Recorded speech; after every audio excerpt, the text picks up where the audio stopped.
I am continuing in my reading. What I'm doing in this series is to read through the entire standard works of the Church of Jesus Christ of Latter-day Saints. This consists of the Bible, the Book of Mormon, the Doctrine and Covenants, and the Pearl of Great Price. I am continuing reading in a chronological order, according to event, not according to publication or volume, so I'm skipping around a bit as I move along. We continue in the book of Acts. This is after Paul has finished his third missionary journey. He's been through Galatians on his first journey, then Greece, then Ephesus, Asia area, and he is back in Jerusalem. And while he is attending in the temple with 4 others to finish a Nazirite vow, he is taken by the crowd. A mob, a riot starts, tries to kill him. Captain comes with an army to break up the riot, and they arrest Paul because they don't know what's going on, so they're going to take him out and question him. But he asks to be able to address the crowd first. And so that is where we left it.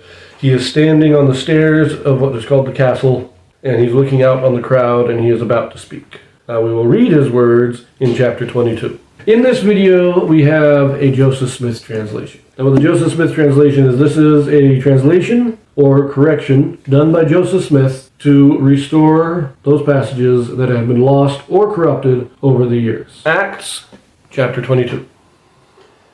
My brethren and fathers, hear ye my defense which I make now unto you. And when they had heard that he spake in the Hebrew tongue to them, they kept the more silence, and he saith, I am verily a man which am a Jew, born in Tarsus, a city in Cilicia, yet brought up in this city at the feet of Gamaliel, and taught according to the perfect manner of the law of the fathers, and was zealous toward God, as ye all are this day. And I persecuted this way unto the death, binding and delivering into prisons both men and women, as also the high priest doth bear me witness, and all the estate of the elders, from whom also I received letters unto the brethren, and went to Damascus, to bring them which were there bound unto Jerusalem for to be punished. And it came to pass that as I made my journey, and was come nigh unto Damascus about noon, suddenly there shone from heaven a great light round about me. And I fell unto the ground, and heard a voice saying unto me, Saul, Saul, why persecutest thou me? And I answered, Who art thou, Lord? And he said unto me, I am Jesus of Nazareth, whom thou persecutest. And they that were with me saw indeed the light, and were afraid, but they heard not the voice of him that spake to me. And I said, What shall I do, Lord? And the Lord said unto me, Arise, and go into Damascus, and there it shall be told thee of all things which are appointed for thee to do. And when I could not see for the glory of that light, being led by the hand of them that were with me, I came into Damascus. And one, Ananias, a devout man according to the law, having a good report of all the Jews which dwelt there, came unto me, and stood, and said unto me, Brother Saul, receive thy sight. And the same hour I looked up upon him. And he said, The God of our fathers hath chosen thee, that thou shouldest know his will, and see that just one, and shouldest hear the voice of his mouth. For thou shalt be his witness unto all men of what thou hast seen and heard. And now why tarriest thou? Arise and be baptized, and wash away thy sins, calling on the name of the Lord. And it came to pass that when I was come again to Jerusalem, even while I prayed in the temple, I was in a trance, and saw him saying unto me, Make haste, and get thee quickly out of Jerusalem, for they will not receive thy testimony concerning me. And I said, Lord, they know that I imprisoned and beat in every synagogue them that believed on thee. And when the blood of thy martyr Stephen was shed, I also was standing by, and consenting unto his death, and kept the raiment of them that slew him. And he said unto me, Depart, for I will send thee far hence unto the Gentiles.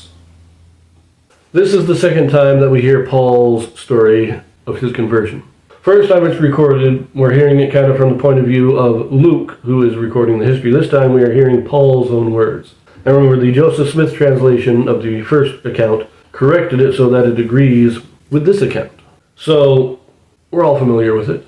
I don't think we need to rehash that, but notice, when he first turns to the crowd, he calms them down, they go quiet, he starts to speak to them, and then it says, when they heard that he spoke in Hebrew, he was speaking the language of the Jews, they got even more quiet. So there was still some murmuring and some questions, some talking going on, but when they hear him speaking Hebrew, they all go silent and listen to him.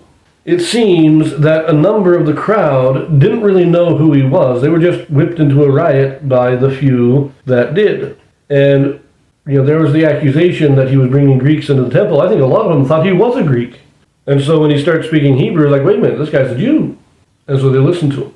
But you'll also know, this is where we get some of his history that he was taught by Gamaliel. He was born in Tarsus, but he was raised, or he was sent to school in Jerusalem, where he learned at the feet of Gamaliel. Gamaliel's the guy that when Peter was arrested, he was the one that warned the rest of the Jews not to fight too much against the Christians, because, as he said, if it's not of God, it will die out on its own, but if it is of God, there's nothing you can do to stop it. That was Gamaliel giving that reasoning. And so that was Paul's teacher. And then he goes into, you know my reputation, now I was zealous for God, just like you are. And he's like, look, I don't blame you. I was just like you guys. I know you think you're right. And he's not accusing them. He's saying, look, but I learned the truth. God appeared to me and I learned the truth. Remember, this is the year 58 probably now. He was probably converted in the late 30s. I would say 36, maybe 37 is when Paul's conversion comes. So we're talking 20 years later, a little over 20 years later. He is still known. He is known as the one who did persecute the Christians, but then converted. His reputation is still there 20 years later.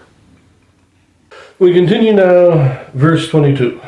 And they gave him audience unto his words, and then lifted up their voices and said, Away with such a fellow from the earth, for it is not fit that he should live. And as they cried out and cast off their clothes and threw dust into the air, the chief captain commanded him to be brought into the castle, and bade that he should be examined by scourging, that he might know wherefore they cried so against him. And as they bound him with thongs, Paul said unto the centurion that stood by, Is it lawful for you to scourge a man that is a Roman, and uncondemned? When the centurion heard that, he went and told the chief captain, saying, Take heed what thou doest, for this man is a Roman. Then the chief captain came and said unto him, Tell me, art thou a Roman? He said, Yea. And the chief captain answered, With a great sum obtained I this freedom. And Paul said, But I was born free. Then straightway they departed from him, which should have examined him. And the chief captain also was afraid, after he knew that he was a Roman, and because he had bound him. On the morrow, because he would have known the certainty whereof he was accused of the Jews, he loosed him from his bands, and commanded the chief priests and all their council to appear, and brought Paul down, and set him before them. Okay. Once Paul tells this story, the Jews now all go into an uproar, clamoring for his death. See, they were willing to listen to him because he was a Jew, but now in their mind he is committing blasphemy, which is, under the law of Moses, a crime worthy of death. But the chief captain still doesn't understand what's going on. He probably is not well versed in the Jewish law. So he brings him in, he's going to scourge him. This is whipping. Scourge is a kind of whip that has like 6 or 8 different leather thongs on it, leather cords, and you whip with this horrible stuff. But when they're getting ready to do this, the idea is you whip them until they tell the truth. As they're getting ready to do it, Paul tells them he is a Roman citizen. You cannot scourge a Roman citizen. It is illegal. You also know the chief captain, he says he bought this freedom at a great price. He's the chief captain. The centurions are under him. This is a guy, he is probably the leader of a cohort. And a cohort, the centurion, I'm not going to get into it right now, but he's the officer over all the centurions.